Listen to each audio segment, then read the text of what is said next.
Lijep pozdrav svima, od zadnjih do prvih redova. Zahvaljujem se na pozivu.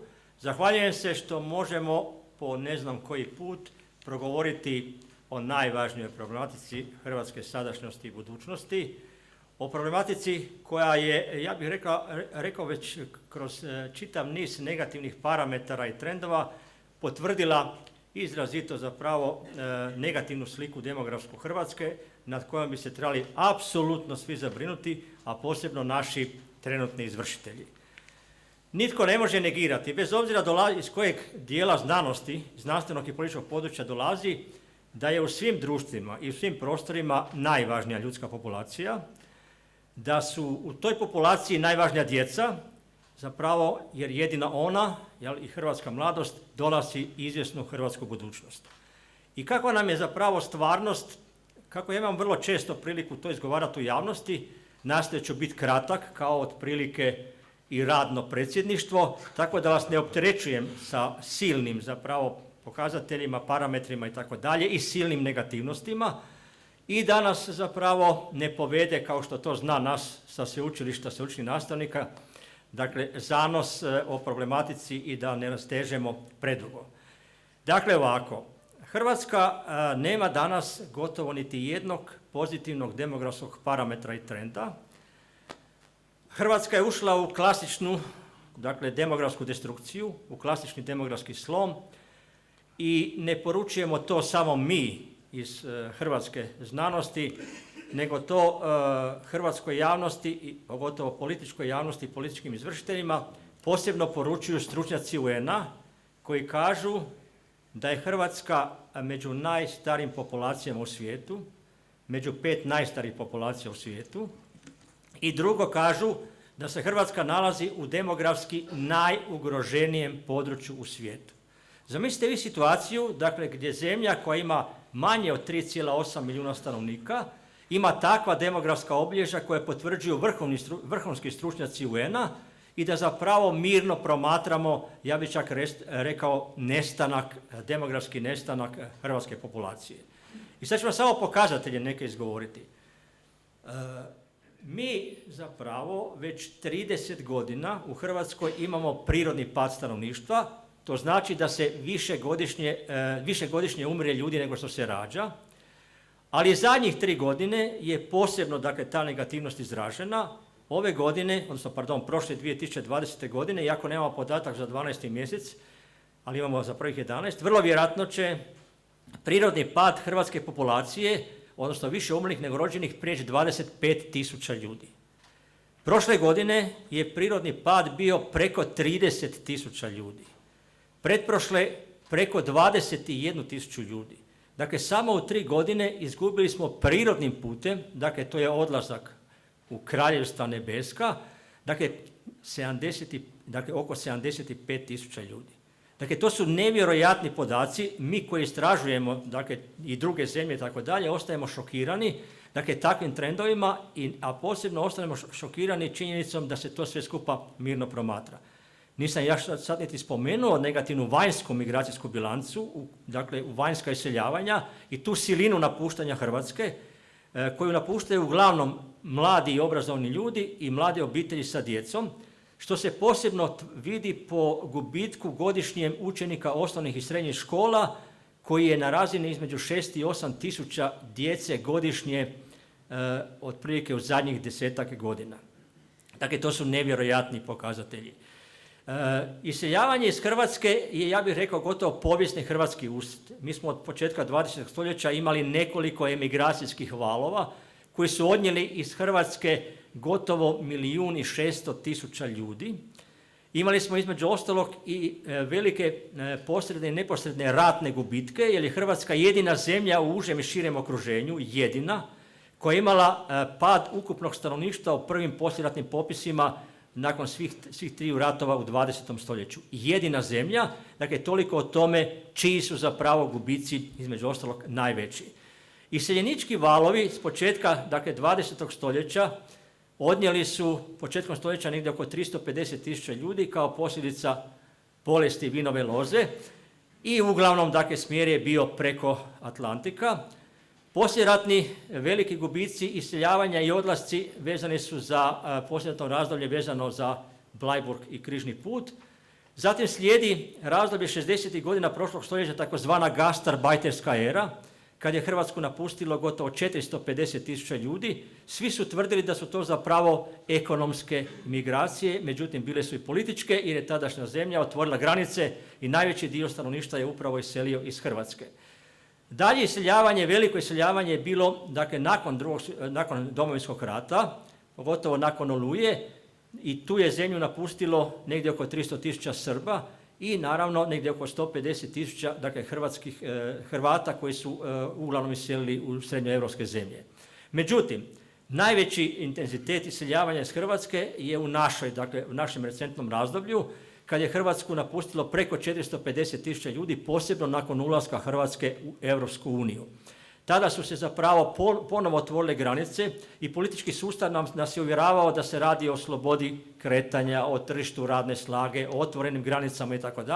Iako jest činjenica da između ostalog jedan od razloga osnivanja Unije jest upravo dakle, dohvat radne snage, jer na razini Europe i na godišnjoj razini Europi nedostaje gotovo 5 milijuna radnika, a samo Njemačkoj recimo negdje oko 900.000 radnika godišnje. Dakle, nije to teško izračunati, to je naprosto razlika između onih generacija koje ulaze u aktivnu dob i one koje ulaze u mirovinsku dob. Dakle, te su razlike još i veće, međutim, kako između ostalog se analize rade, dakle, obično se negdje sa faktorom oko 20 do 25% te razlike smanjuju na ukupne potrebe. Tome svjedočimo dakle, svakog dana. Zašto? Zato što je Europa prihvatila paradigmu da će dohvat radne snage isključivo i jedino rješavati imigracijom, i to naravno kojom imigracijom, uglavnom dakle, neselektivnom, dakle, kako bi rekao, neplanskom, pa čak i neracionalnom, očekujući da će dakle, takvo migrantsko stanovništvo, koje je između ostalog u velikom broju bilo i prisilna migracija, dakle, supstituirati radnu snagu za potrebe europskog gospodarstva. Ta iluzija je zapravo nestala velikim migracijama prema Europi 2015. godine, dakle kad su između ostalog bile i planski ciljeno usmjeravane migracije prema Europi, jer koja je potvrdila da se to stanovništvo jednostavno ne prilagođava načinu života nove sredine, a upravo prilagođavanje načinu života nove sredine je jedna od osnovnih zakonitosti migriranja stanovništva. Dakle, ti procesi zapravo se samo dodatno negativiziraju, intenzitet se pojačava i nas je naprosto, zapravo ne nas koji se s tim bavimo ili recimo ne vas koji to vrlo vjerojatno pratite, ali politički sustav je iznenadila depopulacija između popisa 2011. i 2021. na razini preko 400.000 ljudi. S tim da ta depopulacija nije uvjetovana samo emigracijom, nego je uvjetovana i nevjerojatnim prirodnim padom, jer smo mi između dva popisa izgubili preko 150.000 ljudi samo prirodnim putem. Nije to, pazite, 150, 1500, 15.000, to je 150.000 ljudi. I naravno kao posljedica toga događaju se zapravo, ja bih rekao, refleksije na dakle, temeljne sustave u državi, refleksije na ukupni razvoj u Hrvatskoj i naravno refleksije na uređenost Hrvatske, pa ja bih čak rekao i na samu nacionalnu sigurnost, jer nam se prazne prostori, pogotovo prigranični, brdsko-planinski, uglavnom ruralni i tako dalje, i ostaju prazni, s tim da su to, dakle, ja bih čak rekao, dakle, ključni strateški prostori, ako baš hoćemo, za opstanak Hrvatske.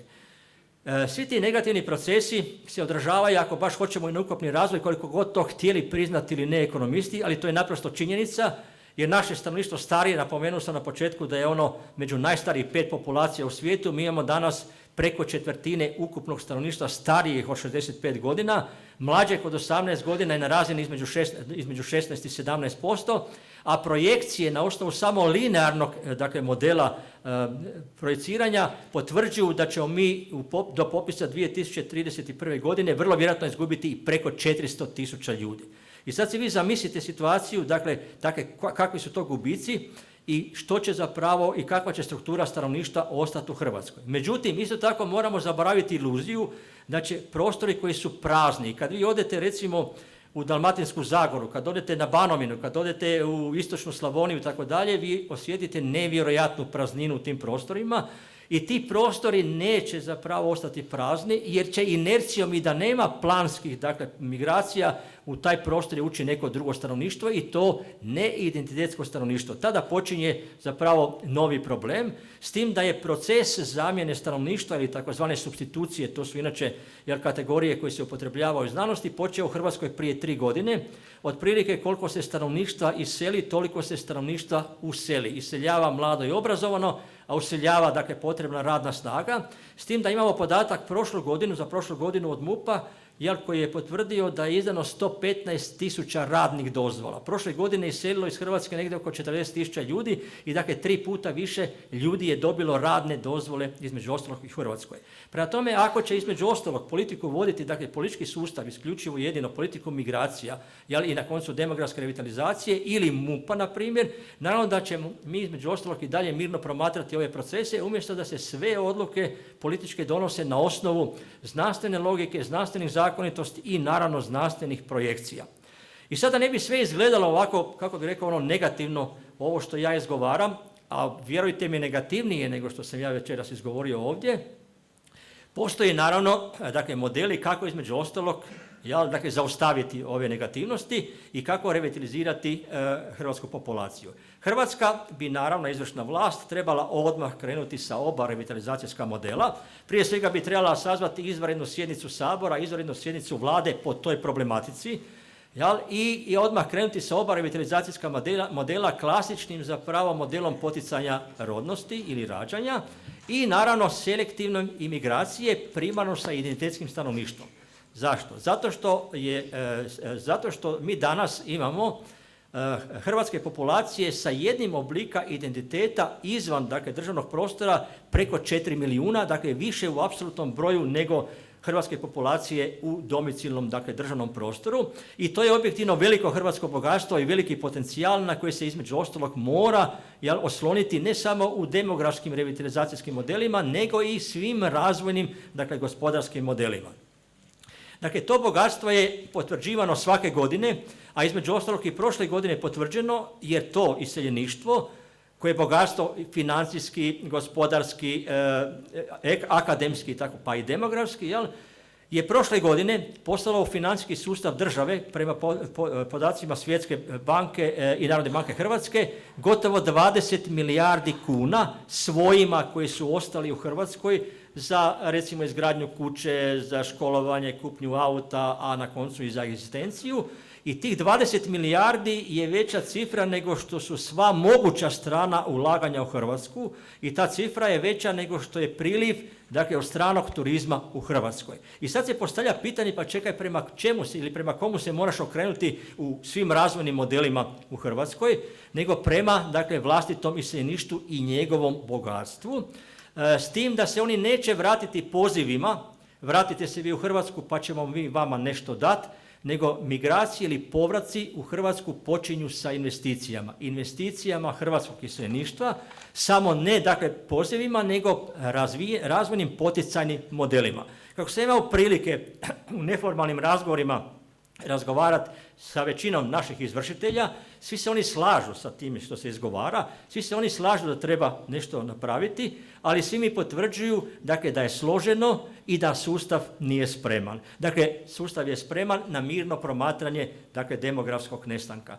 Mi imamo primjera drugih zemalja koje su to učinile, koje su između ostalog poticajnim modelima prema svom iseljeništvu usmjeravale investicije i naravno kroz selektivnu migraciju zadržavali parametre demografske koje im osiguravaju ukupni demografski razvoj ili barem stabilni demografski razvoj. Puno sam ja ovo puta izgovorio i pred političkim našim izvršiteljima, radio sam im programe i tako dalje, međutim gotovo od toga ništa nije prihvaćeno, osim zapravo što se na razini, isključivo razini retorike izgovara uvijek u prigodama kako je to najvažnija problematika današnje Hrvatske, strateška priča, glavni politički cilj i tako dalje, po kojem se u principu ništa ne radi. I sad ću s ovim završiti, da ne mislite da ja to izgovaram samo iz tog diskursa znanstvenog, nego sam zapravo vodio razgovore i sa diplomatima koji su u Hrvatsku, koji su me pozivali na svoje sastanke i sa poslodavcima u Hrvatskoj koji su me u ovom hotelu pozvali na sastanak i tako dalje, da im se obrazloži cijela situacija, koji su zapravo spremni u svemu tome sudjelovati, samo nam je za to potrebna isključivo i jedino politička volja. Evo, hvala lijepo.